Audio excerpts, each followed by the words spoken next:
धनु लगन के लिए हम चंद्रमा की प्लेसमेंट के बारे में लगातार डिस्कस कर रहे हैं और ये वीडियो अब हमारी रहेगी दूसरे भाव के लिए। अब तक हम पहले भाव के लिए चर्चा कर चुके हैं। दूसरे भाव की अगर हम बात करें तो यहाँ कैप्रिकॉर्न साइन में आपके चंद्रमा स्थित होंगे और आपके चार्ट में चंद्रमा 8वें घर के स्वामी होकर यहाँ आ रहे हैं, तो वो अपने से बिल्कुल ऑपोजिट आ रहे हैं और यहाँ शनि के घर में है। देखिए, जो कैप्रिकॉर्न साइन है वो कालपुरुष के हिसाब से कर्म स्थान को दिखाता है। ऐसे में आपको अष्टम भाव के थ्रू काफ़ी ज़्यादा फायदा मिल सकता है चंद्रमा के यहाँ आने की वजह से, लेकिन ये आपके लिए उतना भी इजी प्लेसमेंट नहीं है। यहाँ शनि के घर में चंद्रमा स्थित है, तो मुख्य रूप से अब आपको शनि की प्लेसमेंट को देखना होगा और क्या वास्तव में शनि का संबंध चंद्रमा से है या नहीं। अगर शनि का संबंध चंद्रमा से हुआ तो आपके अष्टम भाव के थ्रू आपको गेन होने की संभावना उतनी ही ज़्यादा कम हो जाएगी जितना स्ट्रॉन्ग प्रभाव शनि का चंद्रमा पर रहेगा।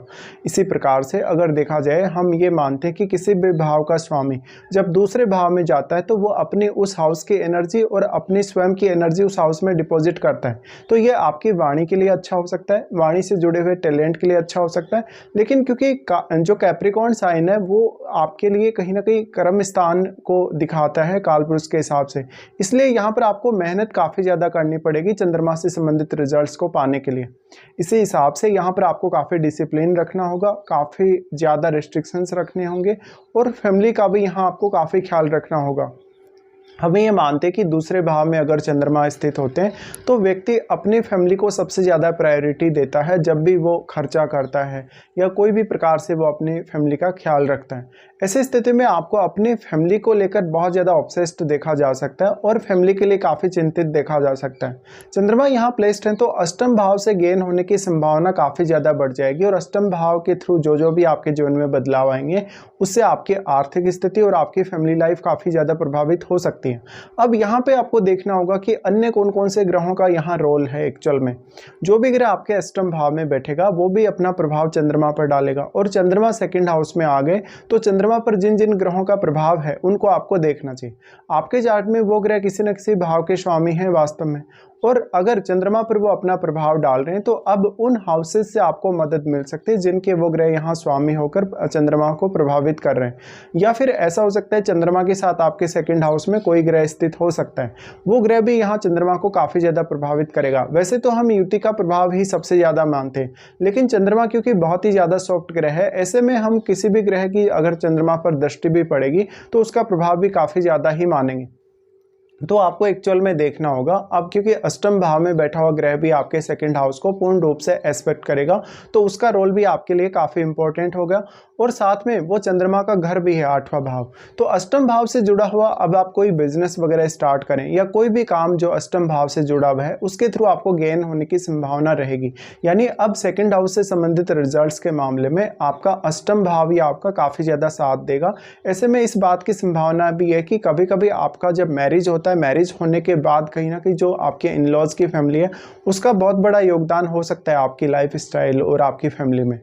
इसी हिसाब से देखा जाए तो चंद्रमा माता जी को रिप्रेजेंट करते हैं और अगर चंद्रमा यहाँ आ रहे हैं शनि के घर में तो आपकी माता जी से आपको जीवन में काफ़ी सपोर्ट मिल सकता है। कभी कभी ये सपोर्ट आपको मैरिज होने के बाद ज़्यादा देखने को मिलेगा। अब चंद्रमा इमेजिनेशन और क्रिएटिविटी के कारक हैं, ऐसे में वो वाणी को लेकर आपको काफ़ी क्रिएटिव बना सकते हैं और आपके जीवन में बहुत कुछ धन या संपत्ति को लेकर ऐसा होगा जहाँ पर बहुत कुछ डीप है, जहाँ पर बहुत कुछ गहराई है या काफ़ी ज़्यादा गुप्त स्थितियाँ हैं। ऐसे में हो सकता है कि आपको गुप्त तरीके से धन के काफ़ी सारे स्रोत मिले या आपको आपके इन लॉज से भी और अपनी खुद की फैमिली से भी काफ़ी ज़्यादा सपोर्ट मिले। अब आपको देखना होगा कि चंद्रमा के साथ आपके सेकंड हाउस में कोई भी ग्रह स्थित है या नहीं। जो भी ग्रह यहाँ स्थित होगा वो अपनी एनर्जी से चंद्रमा को प्रभावित करेगा। अब वो ग्रह जिस प्रकार का भी ग्रह है और जिस प्रकार का भी उस ग्रह का कारकत्व है वैसा ही प्रभाव आपके मन पर पड़ेगा, वैसा ही प्रभाव आपके सोचने समझने या डिसीजन लेने पर होगा। ऐसे में आपकी मानसिक प्रवृत्ति, सोचने समझने का तरीका, निर्णय लेने का तरीका या जो भी आप काम करेंगे उसके बारे में जो भी आप क्रियाएं करेंगे वो सारी की सारी उस ग्रह से प्रभावित होंगी। अगर वो एक बुध जैसा ग्रह है, अगर वो एक सूर्य जैसा ग्रह है, बृहस्पति जैसा ग्रह है अगर, तो कुछ हद तक ये चंद्रमा के लिए अच्छा साबित हो सकता है। हालांकि बृहस्पति यहाँ पर अगर वक्री होकर बैठे हों चंद्रमा के साथ तब ज़्यादा बेहतर रिजल्ट रहेंगे बृहस्पति के, क्योंकि बृहस्पति यहाँ नीच की स्थिति में होंगे। लेकिन आपके लिए बृहस्पति काफ़ी इंपॉर्टेंट प्लैनेट है अगर वो यहाँ चंद्रमा के साथ संबंध बनाते हैं, दृष्टि संबंध या फिर युति। हालांकि युति की तुलना में दृष्टि संबंध आपके लिए ज़्यादा बेहतर रह सकता है। तो यहाँ पे आपको देखना होगा एक्चुअल में जिन भावों का भी स्वामी यहाँ सेकंड हाउस से संबंध बना रहा है, उन भावों का आपकी फैमिली लाइफ और आपके अर्निंग्स वगैरह में और आपकी धन संपत्ति में बहुत बड़ा रोल होगा। इसके साथ साथ क्योंकि चंद्रमा इमेजिनेशन के कारक हैं, ऐसे में चंद्रमा आपको बहुत सारे इनकम सोर्सेज दे सकते हैं। चंद्रमा यहाँ है तो अब आपको शनि की प्लेसमेंट को देखना होगा कि शनि वास्तव में अच्छी स्थिति में है या नहीं। देखिए, अगर शनि अच्छी स्थिति में नहीं है तो आपका एफर्ट यहाँ उतना ही ज़्यादा बढ़ जाएगा और आपको लगातार दोबारा से सोचना पड़ेगा, फिर से निर्णय लेना पड़ेगा। तो आपका एफर्ट लगातार यहाँ मल्टीप्लाई होता जाएगा और आपको उतना ही ज़्यादा डिले भी होता जाएगा, क्योंकि जितना ज़्यादा आप अलग अलग प्रकार की प्लानिंग करेंगे उतने आपको समय ज़्यादा लगेगा और समय अगर ज़्यादा लगेगा तो उतना ही ज़्यादा आपको एफर्ट भी करना पड़ेगा।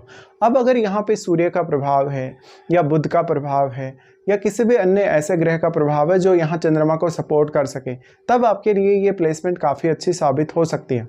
इस प्रकार का चंद्रमा है तो चंद्रमा अपने भाव को भी एस्पेक्ट करेगा जहाँ पर वो आपके माइंड को काफ़ी डीप थिंकिंग देगा, इसलिए आपके लिए अष्टम भाव को एक्सप्लोर करना कभी कभी बहुत आसान हो जाता है ऐसी स्थिति में। अब जो चंद्रमा है वो इमोशनल इश्यूज़ को दर्शाता है हमेशा, तो जब चंद्रमा इस प्रकार से स्थित होगा तो आप अपनी फैमिली के साथ काफ़ी ज़्यादा अटैच्ड रहेंगे। आपके लिए फैमिली की जो रिक्वायरमेंट्स है वो हमेशा प्रायोरिटी पे रहेंगी। लेकिन कोई भी ग्रह जो चंद्रमा पर अपना प्रभाव डाल रहा है वो पूर्ण रूप से आपकी इस थिंकिंग को बदल भी सकता है। इसलिए अगर कोई भी प्लैनेट यहाँ एग्रेसिव है निश्चित तौर पे, जैसे सूर्य जैसा ग्रह है या मंगल जैसा ग्रह है, तब आपको आपकी फैमिली से जो अपेक्षाएं वो कभी भी पूरी नहीं होने वाली और ऐसा हो सकता है कि फैमिली के लिए ही आपको सब कुछ न्योछावर करना पड़े या ज़्यादातर समय आप अपनी फैमिली के साथ ही स्पेंड कर रहे हैं और फैमिली को ही हमेशा अपने केंद्र में रख रहे हैं। देखिए, चंद्रमा यहाँ किसी भी अन्य ग्रह से प्रभावित हो सकते हैं, तो जिस भी प्रकार का ग्रह यहाँ चंद्रमा को प्रभावित करेगा उसी प्रकार की आपकी मानसिक प्रवृत्ति बन जाएगी। सोचने समझने का तरीका, निर्णय लेने का तरीका सब आपका वैसा का वैसा ही होगा। और जो आपके अष्टम भाव में प्लैनेट बैठा है वो चंद्रमा को काफ़ी स्ट्रांगली प्रभावित करेगा क्योंकि वो अपनी दृष्टि यहाँ डालेगा। तो अब आपके चार्ट में वो प्लैनेट जिन जिन भावों का स्वामी है उनका रोल आपके अष्टम भाव से जुड़े हुए मामलों में काफ़ी ज़्यादा बढ़ जाता है।